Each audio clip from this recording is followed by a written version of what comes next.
Hello everyone, this is अभिनव खंडेलवाल और मैं स्वागत करता हूं आपका मेरे चैनल नेशनल कॉमर्स एकेडमी पे। मेरे बच्चों, आज मैं आपसे बहुत ज्यादा एक इम्पोर्टेंट टॉपिक पर बात करने जा रहा हूं और उस टॉपिक का नाम है accounting for not for profit organisation. हम आज इस चैप्टर में, इस वीडियो में, इस चैप्टर से रिलेटेड सारे एमसीक्यू के ऊपर बात करने जा रहे हैं और आपके जितने भी कॉन्सेप्ट्स या आपके जितने भी डाउट्स इस चैप्टर से रिलेटेड हैं वो इस एमसीक्यू वीडियो में सारे के सारे कवर हो जाएंगे। तो इस वीडियो को लास्ट तक जरूर देखिएगा मेरे बच्चों। और अगर आपको मेरी ये वीडियो अच्छी लगे तो मेरे चैनल को सब्सक्राइब भी जरूर करिएगा।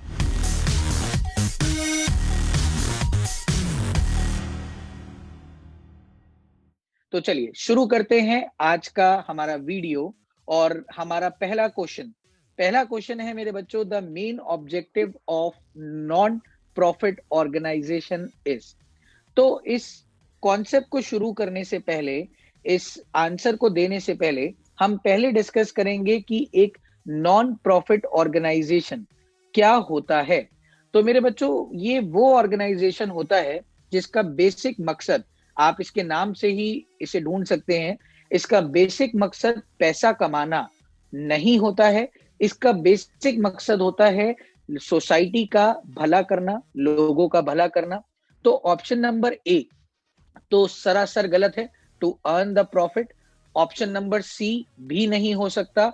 ऐसा इसलिए नहीं हो सकता क्योंकि जो पी एंड एल अकाउंट होता है, ये आपके 1 मार्क्स में भी क्वेश्चन आ सकता है। जो प्रॉफिट एंड लॉस अकाउंट होता है बेटा, वो फाइनेंशियल जो इंस्टीट्यूट्स होते हैं जो प्रॉफिट के लिए काम करते हैं, सिर्फ वो लोग बनाते हैं। जो एनपीओ होते हैं वो पी एंड एल की जगह इनकम और एक्सपेंडिचर अकाउंट बनाते हैं।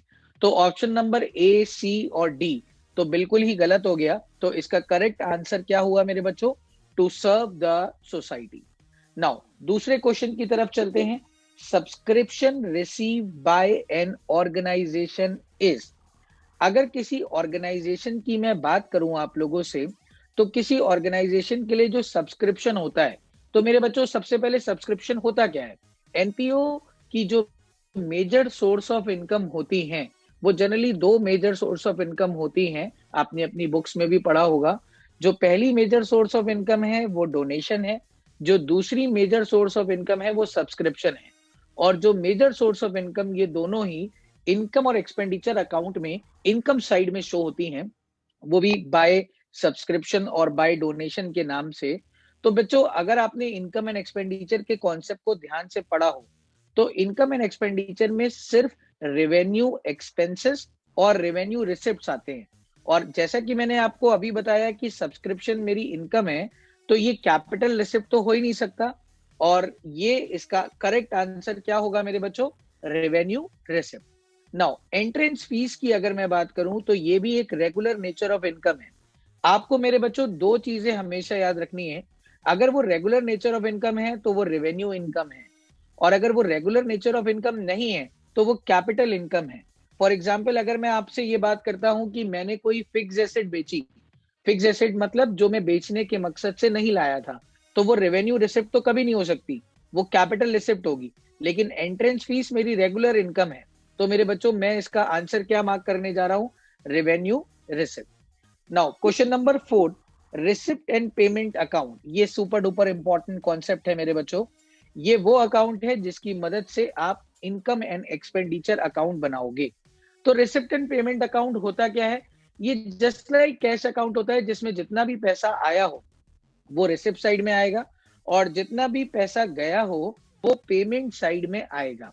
अब मेरे बच्चों, पैसा आया हो, चाहे वो रेवेन्यू सोर्स से आया हो, चाहे वो कैपिटल सोर्स से आया हो, और पैसा गया हो, चाहे वो रेवेन्यू सोर्स से गया हो, चाहे वो कैपिटल सोर्स से गया हो, ये दोनों ही आपके रिसिप्ट एंड पेमेंट अकाउंट में आएंगे। तो अगर मैं ऑप्शन नंबर ए की बात करूं, तो सिर्फ कैपिटल रिसिप्ट और पेमेंट कहना गलत होगा, क्योंकि इसमें रेवेन्यू रिसिप्ट और पेमेंट भी होते हैं। ऑप्शन नंबर बी भी गलत है, क्योंकि इसमें सिर्फ रेवेन्यू रिसिप्ट और पेमेंट डिस्कस किया गया है, और हम बात कर रहे हैं कि कैपिटल रिसिप्ट और पेमेंट भी हो सकते हैं। तो ऑप्शन नंबर सी बिल्कुल करेक्ट ऑप्शन है, क्योंकि इसमें रेवेन्यू और capital receipt as well as payment, दोनों के दोनों आते हैं। तो यहां तक कोई कॉन्सेप्ट्स में आशा करता हूं आपको कोई भी दिक्कत नहीं हुई होगी। चलिए अब हम आगे बढ़ते हैं बेटा, आगे हमारा क्वेश्चन नंबर 5 डिस्कस करते हैं। क्वेश्चन नंबर 5 मेरे बच्चों, इसमें साफ साफ लिखा है, ये न्यूमेरिकल एक क्वेश्चन है सब्सक्रिप्शन के ऊपर। तो जब मैंने आपको सब्सक्रिप्शन के बारे में बताया था मेरे बच्चों, तो मैंने आपको बोला था कि ये मेजर सोर्स ऑफ इनकम होती है किसी भी एनपीओ को, किसी भी एनपीओ के लिए ये एक मेजर सोर्स ऑफ इनकम होती है। तो मेरे बच्चों जब आप इसे इनकम और एक्सपेंडिचर अकाउंट में इनकम साइड में शो करेंगे, तो एक छोटा सा गुरु मंत्र मैं आपको देता हूं कि इनकम एंड एक्सपेंडिचर अकाउंट में जब आप कुछ भी लिखते हैं, तो आपको सिर्फ ये देखना है कि आपको करंट ईयर की इनकम और करंट ईयर के खर्चे ही चाहिए, और कुछ भी आपको नहीं चाहिए। तो क्वेश्चन नंबर 5 हम इसी कॉन्सेप्ट पे आपको आंसर निकाल कर दिखाते हैं। Subscription receive during the year, इस साल जो मुझे टोटल सब्सक्रिप्शन मिला वो मेरे बच्चों मुझे मिला 50,000 रुपीज का सब्सक्रिप्शन, जो इस साल मुझे और लेना है। तो क्या ये मेरी इस साल की इनकम है? पहले अपने आप से ये कॉन्सेप्ट जरूर क्लियर कर लीजिए और अपने आप से क्वेश्चन जरूर पूछ लिया करिए कि क्या ये मेरी इस साल की इनकम है भी या नहीं। तो इस साल जो मुझे लेना है वो बिल्कुल मेरी इसी साल की इनकम होगी। तो मैं 8,000 50,000 में ऐड कर लेता हूं, तो माय आंसर विल बी 58,000। अब subscription outstanding at the beginning of the year, अगर बिगनिंग ऑफ द ईयर में आउटस्टैंडिंग था, मतलब प्रीवियस ईयर में, तो मेरी अजम्पशन ये है जो प्रीवियस ईयर में आउटस्टैंडिंग था वो मुझे इस साल जरूर मिल गया होगा, लेकिन वो मेरी इस साल की इनकम नहीं है। बिल्कुल ठीक पहचाना मेरे बच्चों। तो 50,000 में 8,000 मैंने जोड़ा और 6,000 को मैंने क्या करा मेरे बच्चों, माइनस करा। तो 58 माइनस 6, तो मेरा जो करेक्ट आंसर होगा वो होगा 52,000। ये बात सबको क्लियर हो गई? तो अगर मैं फॉर्मूला बनाने पर भी आऊं तो subscription receive during the year 50,000 add outstanding subscription of current year minus outstanding subscription receive of previous year. अब इस क्वेश्चन में, क्वेश्चन नंबर 5 में मेरी एक अजम्पशन थी कि कुछ नहीं लिखा है तो जितना प्रीवियस ईयर में आउटस्टैंडिंग था वो मुझे इस साल मिला होगा, इसीलिए मैंने 50,000 में से उसे क्या कर दिया मेरे बच्चों, माइनस कर दिया। तो क्वेश्चन नंबर 6 की तरफ चलते हैं। Subscription receive during the year, बिल्कुल ये भी न्यूमेरिकल ही है मेरे बच्चों, 1,80,000। वही कॉन्सेप्ट फॉलो करेंगे कि मुझे इस साल की इनकम से लेना देना है। Subscription outstanding at the end of the year, मतलब इस साल मुझे लेना है, तो क्या करना चाहिए, 180 में इसको ऐड करूं या माइनस करूं? बिल्कुल ठीक मेरे बच्चों, 180 में 20 को मुझे ऐड करना चाहिए, क्योंकि सर ये हमें इसी साल इनकम लेनी है। Subscription receive in advance at the end of the year, तो मेरे बच्चों end of the year means current year में एडवांस मिला। तो अगर मुझे करंट ईयर में कोई एडवांस मिलता है तो इस साल तो मेरी वो लाइबिलिटी है मेरे बच्चों, मुझे वो काम करना होगा अगले साल, तब मुझे वो कमाई जनरेट होगी। तो 180 में मैं 20 ऐड करता हूं तो 2 लाख रुपए हो गए, और उसमें मैं 10,000 यानी करंट ईयर का एडवांस माइनस कर लेता हूं, तो मेरा जो आंसर होगा वो क्या आंसर होगा मेरे बच्चों, बिल्कुल ठीक, 1,90,000, that is option number B. तो क्या फॉर्मूला बना, subscription receive during the year add outstanding of the current year minus advance receive of current year, और advance receive of current year की लाइबिलिटी में, बैलेंस शीट में liability side में भी show होगा, और आउटस्टैंडिंग करंट ईयर की asset side में भी शो होगा। ये बात सबको क्लियर हो गई? चलिए क्वेश्चन नंबर 7 की तरफ चलते हैं मेरे बच्चों। अगर हम एक स्पेसिफिक फंड की बात करें, देखिए मेरे बच्चों, फंड अकाउंटिंग आप एनपीओ के शुरुआती टॉपिक में पढ़ोगे। एक स्पेसिफिक फंड मतलब मैं अगर किसी एनपीओ को कोई पैसा देता हूं और अगर मैं किसी स्पेसिफिक पर्पस के लिए देता हूं, तो बच्चे ये उनकी लाइबिलिटी है कि उन्हें उसी पर्पस के लिए उस पैसे को यूटिलाइज करना पड़ेगा। The expenses exceeding the amount of fund should be recorded on. अब एक एग्जाम्पल आपको मैं देता हूं, फिर इसका आंसर हम डिस्कस करेंगे। सपोज एक एनपीओ को मैंने एक टूर्नामेंट कराने के लिए 1 लाख रुपए दिए, टूर्नामेंट फंड। तो मेरे बच्चों जैसा कि मैंने आपको अभी बताया कि ये उनकी क्या हो गई, लाइबिलिटी हो गई, करंट ईयर की बैलेंस शीट में ये लाइबिलिटी साइड में शो होगा क्योंकि उन्हें टूर्नामेंट कराना है। अब मान लेते हैं कि टूर्नामेंट उन्होंने कराया और कराने में जो उनका खर्चा हुआ वो 1,02,000 हुआ। मतलब अब आप मुझे ये बताओ, एनपीओ हंसेगा या रोएगा? एनपीओ तो रोएगा मेरे बच्चों, क्योंकि उनके 2,000 रुपए फालतू में खर्च हो गए, एक्स्ट्रा खर्च हो गए। 1 लाख तो आप ही ने दिए थे, वो तो खर्च करने ही थे उन्हें, लेकिन 2,000 उन्होंने एक्स्ट्रा खर्च कर दिए। तो मेरे बच्चों जो उन्होंने एक्स्ट्रा खर्च करे हैं वो एक तरीके से अगर मैं देखूं तो उन्होंने अपनी जेब से खर्च करे हैं। तो ये मेरे बच्चों बैलेंस शीट में तो आप नील लिख देना अमाउंट, और ये आप शो करोगे debit side of income and expenditure account, क्योंकि वहां पर सारे एक्सपेंसेस रिकॉर्ड होते हैं। तो क्वेश्चन नंबर 7 आपको क्लियर हो गया होगा। चलिए अब क्वेश्चन नंबर 8 की तरफ ले चलता हूं बेटा आप लोगों को। जल्दी से क्वेश्चन नंबर 8 को हम डिस्कस करते हैं। All receipts from sale of consumable items. Consumable items means जिनको हम कंज्यूम करते हैं, तो मेरे बच्चों वो मेरे लिए रेवेन्यू रिसिप्ट ही होंगे। क्वेश्चन नंबर 9 फिर से न्यूमेरिकल आ गया। Subscription receive in cash during the year. इस साल मुझे 5,000 रुपए मिले। अब मैं चाहता हूं कि थोड़ा सा टाइम आप लीजिए और इस आंसर को अगर आप निकालेंगे तो मुझे बहुत अच्छा लगेगा।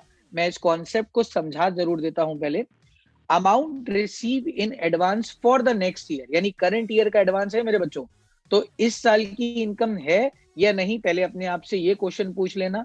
और इस साल मुझे 400 रुपए और लेने हैं, ये तो बशर्ते 100% मेरी इसी साल की इनकम है। तो इसका आंसर आप मुझे कमेंट बॉक्स में देंगे। क्वेश्चन नंबर 9 मैं आपको नहीं करा रहा हूं, ये एक तरीके से आप लोगों का टेस्ट है कि आप मेरे कॉन्सेप्ट को समझे हैं या नहीं। तो क्वेश्चन नंबर 9 का आंसर मुझे कमेंट बॉक्स में जरूर बताइएगा। अब क्वेश्चन नंबर 10 की तरफ हम आते हैं मेरे बच्चों। अगर मेरी इनकम 16,000 है और डेफिशिट यानी कि मेरे को लॉस हो गया। एनपीओ में लॉस नहीं बोलते क्योंकि एनपीओ पैसा कमाने नहीं आता, तो वो लॉस को बोलते हैं डेफिशिट। और वो जो डेफिशिट कैपिटल फंड में ट्रांसफर हुआ वो 4,300 हुआ। तो एक्सपेंडिचर कितना हुआ? तो बहुत आसान है इसे निकालना। इनकम 16,000 है और मेरा लॉस यानी डेफिशिट, मैं लॉस नहीं बोलूंगा, मैं डेफिशिट ही बोलूंगा। अब मेरा जो डेफिशिट है वो 4,300 है।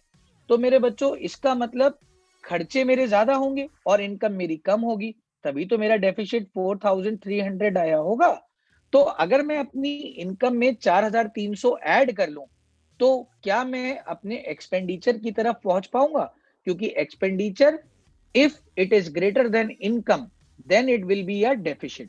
So 16,000 plus 4,300. So the right answer will be 20,300.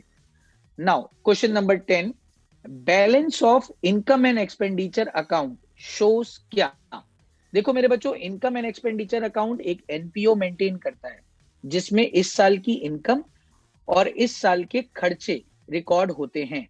अगर इनकम ज्यादा है और खर्चे कम हैं तो क्या एनपीओ ये चिल्लाना शुरू कर दे कि हमें प्रॉफिट हुआ है? अगर प्रॉफिट कहेंगे तो गवर्नमेंट बहुत मारेगी। वो क्या बोलेगी, आप कहते हो कि आप एनपीओ और आप कह रहे हो प्रॉफिट हुआ। एनपीओ को कभी प्रॉफिट नहीं होता, तो प्रॉफिट को वो बोलेंगे सरप्लस। इसी तरीके से अगर एक्सपेंडिचर ज्यादा हो और इनकम कम हो तो वो कह रहे हैं, रोना शुरू कर दिया कि हमें लॉस हो गया, तो भी गवर्नमेंट मारेगी। वो कहेगी आप तो प्रॉफिट और लॉस के लिए काम ही नहीं कर रहे थे, तो आप लॉस क्यों कह रहे हो? तो वो अपने लॉस को क्या बोलते हैं, डेफिशिट। तो मेरे बच्चों cash in hand, capital fund, net profit बिल्कुल गलत आंसर है। Excess of income over expenditure हो सकता है जिससे हम सरप्लस कह सकते हैं, या वाइस वर्सा, मतलब एक्सपेंडिचर ज्यादा हो और इनकम कम हो जिसको हम डेफिशिट भी कह सकते हैं। तो क्वेश्चन नंबर 10 तक कोई प्रॉब्लम अगर हो तो मुझे कमेंट बॉक्स में जरूर लिखिएगा मेरे बच्चों कि हमें कुछ प्रॉब्लम आ रही हैं, लेकिन मैं उम्मीद करता हूं कि आपको अभी तक कोई प्रॉब्लम नहीं आई होगी। चलिए आगे बढ़ते हैं बेटा क्वेश्चन नंबर 11 की तरफ, और जल्दी से क्वेश्चन नंबर 11 को भी डिस्कस कर लेते हैं। Property receive as a result of the will of the disease partner is called. देखो मेरे बच्चों, कोई डिजीज पर्सन, सॉरी पार्टनर नहीं, कोई पर्सन मर गया है और उसने अपनी विल में लिखा था कि मेरे मरने के बाद जो मेरी प्रॉपर्टी है वो किसी एनपीओ के पास चली जाए। एनपीओ का नाम लिखा था उसने। तो मेरे बच्चों उसको एनपीओ एक लाइबिलिटी की तरह लेता है कि हाँ उन्होंने हमें प्रॉपर्टी दी है तो हमें उसे ठीक तरीके से यूज करना पड़ेगा, और उस टर्म को हम क्या बोलते हैं मेरे बच्चों? लेगेसी। वेरी गुड, तो answer number A is correct. Now legacy should be treated as, मैंने आंसर ऊपर 11 में ही दे दिया, it is treated as a liability. Now question number 13, life membership fees. Life membership fees, पहली बात तो आपको ये पूछना है कि ये रेगुलर सोर्स ऑफ इनकम है या नहीं। अगर रेगुलर सोर्स ऑफ इनकम है तो इनकम और एक्सपेंडिचर में जाएगी, और अगर रेगुलर सोर्स ऑफ इनकम नहीं है तो बैलेंस शीट में लाइबिलिटी साइड में जाएगी। तो बेटा नाम ही बता रहा है लाइफ मेंबरशिप फीस, यानी कि एक बार देनी है आपको, तो ये रेगुलर सोर्स ऑफ इनकम तो बिल्कुल भी नहीं है। तो ये कहां जाएगी मेरे बच्चों? ये जाएगी बैलेंस शीट में। Option number B is 100% correct. For a non trading organisation, non trading मतलब जो पैसों में या प्रॉफिट मोटिव के लिए काम नहीं कर रहे, थोड़ा सा मिसप्रिंट हो गया है मेरे बच्चों, स्पेस नहीं दिया गया है। ऑनोरियम इज ट्रीटेड एज, ऑनोरियम का मतलब क्या होता है मेरे बच्चों? इट मींस कि हम किसी को थोड़ा सम्मान दे रहे हैं, थोड़ी रिस्पेक्ट दे रहे हैं, कि हमने उसको रिस्पेक्ट के लिए एक बुके दे दिया, एक कुछ स्मॉल टोकन। तो मेरे बच्चों ये हमारे लिए एक एक्सपेंस है, एनपीओ हमेशा ऐसा करता ही रहता है, तो it is treated as a revenue expenditure.